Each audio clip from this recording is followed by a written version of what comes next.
Kaleshwaram project దానిలో Medigadda barrage 100 కాంపోనెంట్లలో అదొక చిన్న కాంపోనెంట్. దాంట్లో కొంచెం ఇసుక జారి 2 పిల్లర్లు కుంగినాయి. అదేందో ప్రళయం బద్దలైనట్టు, దేశమే కొట్టుకపోయినట్టు. నేను 2-3 రోజుల తర్వాత టీవీలో కూర్చుంటున్నా, ప్రతి ఇంటికి చేరుకొని చెప్తా కాళేశ్వరం సంగతి ఏందో, ఎందుకు కట్టినామో. కాళేశ్వరం పుణ్యమే కదా ఎంత బ్రహ్మాండంగా ఈ జిల్లాలో నీళ్ళు వచ్చినాయి. ఏ విధంగా మిడ్ మానేరు ఎల్ఎండి నిండి ఉంటుండే, ఏ విధంగా చెరువులు చెక్ డ్యాములు మత్తళ్ళు దుంకుతుండే. చాలా దుఃఖం కలుగుతూ ఉంది మనసుకు. నా కండ్ల ముందే ఇంత తొందరలోనే ఈ కరెంటు మాయం కావడం, రైతులు కళ్ళలో నీళ్లు పెట్టుకోవడం, సోషల్ మీడియాలో చూస్తూ ఉంటే అనేక చోట్ల రైతులు పొలాలు కాలబెడతా ఉన్నారు, గొర్రెలను మేపుతా ఉన్నారు, గొడ్లను మేపుతా ఉన్నారు. వాళ్ళు అట్లా నాశనం అవుతుంటే కూడా నేను పేగులు మెడలేసుకుంటా, పండబెట్టి తొక్త డైలాగులే తప్ప, రైతు సోదరులారా భయపడకండి. ఒకనాడు ఇదే ఎస్ఆర్ఎస్పీకి నీళ్ళు తక్కువ పడితే సింగూరు డ్యాంలో ఉంటే అక్కడి నుంచి తెచ్చి వరంగల్ దాకా ఇచ్చి కూడా పంటలు కాపాడిన సిఆర్ గారు నా పక్కనే ఉన్నారు.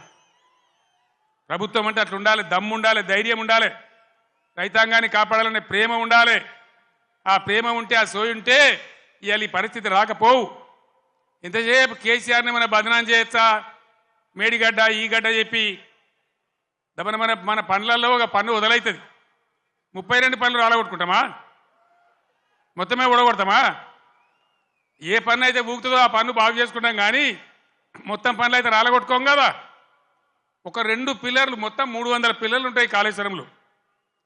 అలా కలిసే నదుల మీద, ఉపనదుల మీద, మెయిన్ గోదావరి మీద 300 పైచిలకు పిల్లర్లు ఉండేటువంటి కాళేశ్వరం ప్రాజెక్టులో 2 పిల్లర్లు కుంగిపోయినాయని, అది భారతదేశమే మునిగిపోతున్నంత బొబ్బ చేసి కేసీఆర్ మీద బదనాం పెట్టాలనే పద్ధతిలో ఇలా చిల్లర రాజకీయం చేస్తూ ఉన్నారు తప్ప, మరి రైతుల మంచినీళ్ళు ఇలా మార్చి 10-12కే ఇట్లా ఉంటే రేపు ఏప్రిల్ మే నెలలో ఏం కావాలి మన గతి? ఏం కాబోతా ఉన్నది? ఏం జరగబోతా ఉంది? అందుకే ఇవాళ మళ్ళీ మీరు తప్పిపోయి, దయచేసి నాయకులు, కార్యకర్తలు మీరందరూ కూడా వినోద్ గారు కోరినట్టు గ్రామాలలో చర్చ పెట్టాలి. ప్రతి బీఆర్ఎస్ కార్యకర్తకు, నాయకులు నేను విజ్ఞప్తి చేస్తా ఉన్నా, ఏ విషయం చూసినా కూడా వీళ్ళ వైఖరి సరి అయిన పద్ధతిలో లేదు. ఇప్పుడు వచ్చిన ప్రభుత్వం ఒక అంకుశంలాగా బీఆర్ఎస్ ఉండాలి. బీఆర్ఎస్ బలం తెలంగాణ బలం. ఎందుకంటే బీఆర్ఎస్ తెలంగాణ దళం, తెలంగాణ గలం. శాసనసభలో కానీ, పార్లమెంట్లో కానీ అన్ని విధాల ఇటు రాష్ట్రాన్ని, కేంద్రాన్ని ఒప్పించి మెడలు వంచి బ్రహ్మాండంగా పని జరిగాయనంటే బీఆర్ఎస్ ఉండాలి. నేను మా ఎమ్మెల్యేలు వస్తే నేను చెప్పిన, వాళ్ళు గెలిచిండ్రా 3 నెలల దాకా వాళ్ళని పనిచేయనండి, 4 నెలల దాకా వాళ్ళ వ్యవహారం ఏందో చూద్దాం, మన మీద వాళ్ళకి అధికారం వచ్చిందని ఈర్ష్యపడ్డట్టు అక్కస్తో ఉండద్దు. 2 పిల్లర్లు కుంగితే పెడబొబ్బల, ఒక పన్ను ఊడితే అన్ని ఊడగొట్టుకుంటామా? నా మీద ఏడుపుతో అబద్ధపు ప్రచారాలు. కాళేశ్వరంపై 2 రోజుల్లో మీ ముందుకు వస్తా. నేనుండగా రాష్ట్రంలో ఎకరం పొలం ఎండిందా? రేవంత్ రెడ్డి పండబెట్టి తొక్కుతా అంటుండు. ఇది ఒక ముఖ్యమంత్రి మాట్లాడే భాషేనా? అత్యాశకు పోయి కాంగ్రెస్ను గెలిపించారు. నన్ను గెలిపిస్తే ప్రధాని మోదీని ఢీకొట్టేవాడిని. వామ్మో, ప్రధాని మోదీని ఢీకొడతాడట. యోయినా ప్రధాని మోడీని ఢీకొడతావా? పోయి కడుపులో తలకాయ పెట్టి యూతలకు వస్తావా? రెడీగా ఉన్నాడు. ఇప్పుడు ఎప్పుడు మోడీ పిలుస్తాడా? దయచేసి పిలువయ్యా అని. కానీ వాళ్ళు నీకు మెట్టు కూడా ఎక్కనిస్తలేరు. వాళ్ళు మెట్లు కూడా ఎక్కనిస్తలేరు. ప్రధాని మోడీని ఢీకొంటాడట ఈయన. గెలిపిస్తానట ఈయన ప్రధాని మోడీని నీకు అంత సినిమా ఉందా? కరీంనగర్ సభలో బీఆర్ఎస్ అధినేత, అరే 2 పిల్లర్లు కుంగితే పెడబొబ్బలు అంటున్నాడు. అరే నాయన, మొత్తం అసలు ఆ టెక్నాలజీ, ఆ వ్యవస్థ, డిజైను, నిర్మాణము, క్వాలిటీ, మెయింటెనెన్సు మొత్తం ఫెయిల్యూర్. ఇది నేను చెప్పట్లే, లేకపోతే ఏ రేవంత్ రెడ్డో, ఏ కిషన్ రెడ్డో, ఏ బండి సంజయో చెప్తలేడు.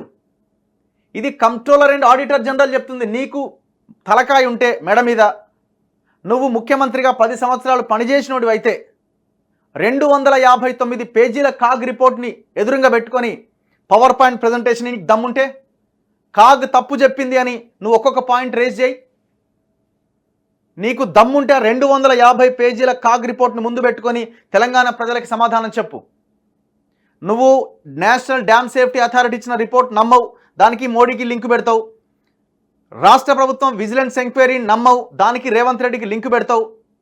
అందుకే నేనేమంటున్నంటే 250 పేజీల 59 పేజీల కాగ్ రిపోర్ట్ని ముందు పెట్టుకుని తెలంగాణ ప్రజలకు సమాధానం చెప్పు. ఈయనట కాళేశ్వరం పైన 2 రోజుల్లో మీ ముందుకు వస్తాడట. నేను అదే అంటున్నా, నువ్వు 2 రోజుల్లో ముందుకు వస్తా అంటున్నావు కదా, ఆ 2 రోజుల్లో వచ్చే ముందు కాళేశ్వరం కాగ్ రిపోర్ట్ ముందు పెట్టుకొని రా. నీ సోది పురాణం, నీ సొల్లు, నీ అబద్ధాలు ఇవి ప్రజల ముందు పెట్టకు. చేతిలో కాగ్ రిపోర్ట్ పట్టుకొని రా, ప్రజలకు ఎక్స్ప్లెయిన్ చేయ కాగ్ రిపోర్ట్. కరీంనగర్ పోయినావు కదా, మల్లన్న సాగర్ గురించి మాట్లాడు. కరీంనగర్ కట్ట తెగితే కరీంనగర్ జిల్లా కనబడదని మేము అంటున్నాం. లేదు తప్పు అని నువ్వు నిరూపించు. నేను చెప్తలేని ఇది కాగ్ రిపోర్ట్లో చెప్పింది. కాగ్ తన రిపోర్ట్లో చెప్పింది మల్లన్న సాగర్ గురించి. ఎందుకు మాట్లాడుతున్నావు? ఇవి మళ్ళీ కనబడి ఇక చూడండి, ఇక మళ్ళీ కనబడు, మళ్ళీ ఇంకో జిల్లాలో కనబడుతుంది, మళ్ళీ ఆడో ఇట్లాంటి బాతకాని ఇలాగేదో 4 ముచ్చట్లు చెప్తాడు, మళ్ళీ ఆడి నుంచి అవతల పడతాడు, మళ్ళీ ఇంకో జిల్లాకు పోతాడు. ఎవరు నమ్ముతాడు నిన్ను?